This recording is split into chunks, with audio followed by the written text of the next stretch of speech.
Welcome back. New numbers from the Department of Veterans Affairs show only about 1% of the IT workforce at the agency is under the age of 30. Experts say a digital core would help create opportunities for recent college grads to work in IT in government. Nick Sinai is senior advisor at Insight Partners. He's former deputy chief technology officer, the Office of Science and Technology Policy at OMB. Nick, welcome. It's great to see you. Thanks for coming on. What would the structure of this look like? Is there a model for something like it in government already? Hey, Francis, great to see you again. So the digital core is a new idea, and it's a proposal that my co-author, Chris Kwong, who's the co-founder of Coding It Forward, and I have put forward. But it's built on the work of a lot of different people inside and outside of government. And the idea is a 2-year fellowship where recent college graduates and other skilled technologists could come into federal service. And so it would be essentially taking the Coding It Forward model and turning it into a 2-year federal service fellowship. So take me through that Coding It Forward model. How does that work, and how would it be similar or different in the model that you're proposing in the government? Yeah, Coding It Forward, for those of you who don't know, it's a nonprofit. It was founded by several of my students and has grown over the last 4 years.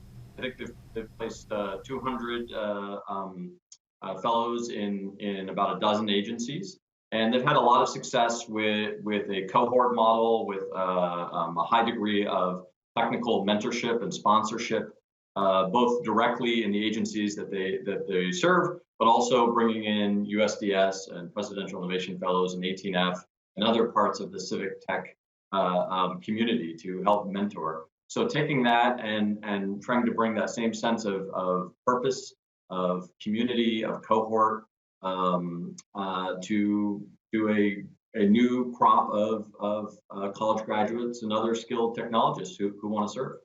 Where does this fit into that landscape that you just touched on? U.S. Digital Service, 18F, the agencies have their own digital cores now, most of them do. How does this fit in, and where do these people slot into those organizations?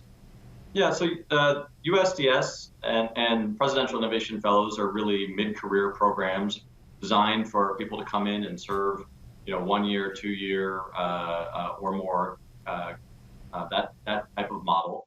So this is really early career at the very beginning, for a couple of years right out of school. So I think there would be great synergy, and you probably would be able to have great partnership and have those kinds of mentors.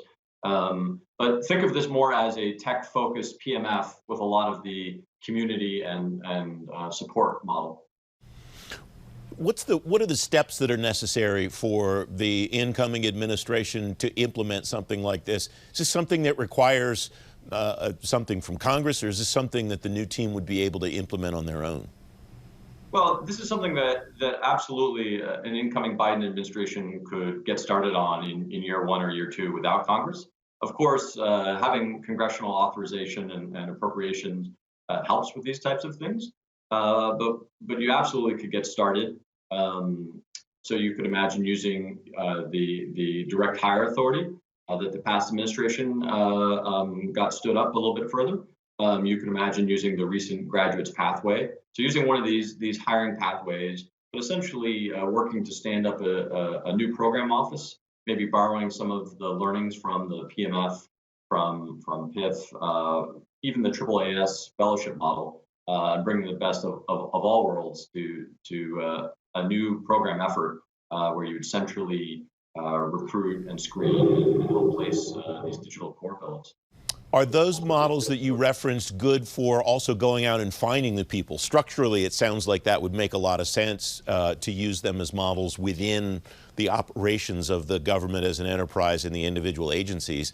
But as far as actually going out and identifying and recruiting the people to bring in, would those models work too? Yeah, I think there's absolutely some learnings from especially the Presidential Innovation Fellows model. But Coding It Forward has had a lot of success attracting Generation Z. I mean, we have several 100,000 STEM graduates. We have 65,000 computer science graduates. And if we put effort into it, we really can bring in the next generation of technologists and product managers and designers that look like America.